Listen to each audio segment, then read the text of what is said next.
বলির পাঠা হয়ে গেছি। মানে দেশে যখনই একজন সরকার আসে তখন প্রথমেই মানে ক্ষতিগ্রস্ত হই আমরা সনাতনী সম্প্রদায়, এবং আমাদের ক্ষতিগ্রস্ত করলেই দেশের উত্তাল আগুনটা বেশি বেড়ে যায়।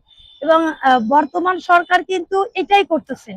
মানে তিনি 1.5 বছর আসার পরে প্রথমেই সংবিধানে অনুযায়ী তিনি যখন শপথ গ্রহণ করলেন তখন গীতা পাঠ করলেন না, তখনই বুঝলাম শুধু কোরআন তেলাওয়াত করেছেন যে উনি মৌলবাদী সরকার। এবং আস্তে আস্তে আস্তে যখন সনাতনী সম্প্রদায় কোথাও চাকরি পাইতেছে না, তাদের ছাঁটাই করা হচ্ছে, সনাতনী বাড়িঘর পুরানো হচ্ছে, সনাতনী মেয়েদের দর্শন করা হচ্ছে, ভালোবাসার মাধ্যমে জোর করে বিয়ে করলে আদালত সেটাকে সাপোর্ট করছে, মানে সবকিছু মিলায়ে সনাতনীরা কোনো ভালো জায়গায় চান্স পাচ্ছে না। রিটেনে হয়তো ভালো রেজাল্ট করলেও ভাইভাতে তাকে অটোমেটিক বাদ দিচ্ছে। এই যে বিভিন্ন সিস্টেমটা করতেছে, মানে পাকিস্তান বানানোর একটা পরিকল্পনা বাংলাদেশ চলতেছে।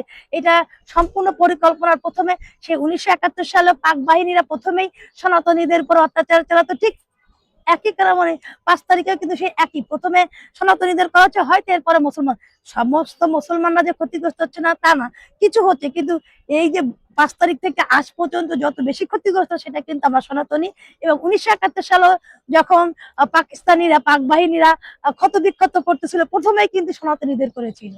মানে সনাতনী একটা ক্ষতিগ্রস্ত কোন এক্সাম্পল হলে যে আমাদের ধর্মে বলে পাঠা, পাঠার যে বলি, এই বলিটাই আমরা হচ্ছি। মানে দেশ যখনই স্বাধীনতা অর্জন করতেছে তখনই পাঠার বলি হচ্ছে কি সনাতনী, সনাতনীদের মারো, সনাতনীদের জীবন্ত পুরো।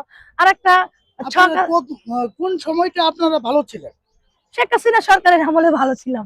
আপনারা বললে তো এখন ফ্যাসিস্ট বলবেন, কিন্তু বাস্তব সত্য কথা হচ্ছে, এবং আমার মনে হয় যারা লাল স্বাধীনতার পক্ষে ছিল তারাও কিন্তু এখন বলতেছে আমরা ভুল করছি।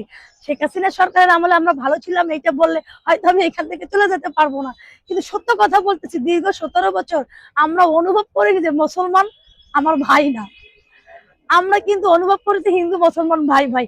আমি আমার সুপ্রিম কোর্টে অনেকে আমার সাথে এখন কথা বলে না, কিন্তু এই দীর্ঘ 17 বছর প্রত্যেকে ডেকে আমাকে খাওয়াতো, কোথাও খেতে গেলে বিল দেওয়া লাগতো না, বিল পরিশোধ হয়ে যেত, ছোট বোন হিসাবে বিল দিত।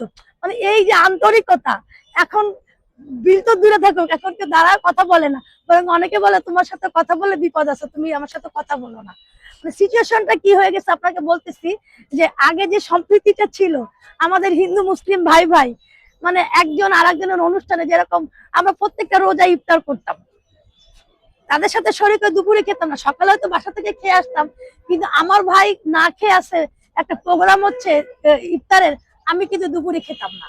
আমি না, এখানে আমাদের সুপ্রিম কোর্টে অনেকেই খেত না, আমরা সেই সন্ধ্যাবেলায় ইফতারের সময় তাদের সাথে দলিয়া নয় আচ্ছা, ইফতার করতাম। একটু কথা বলি, ওই সামনে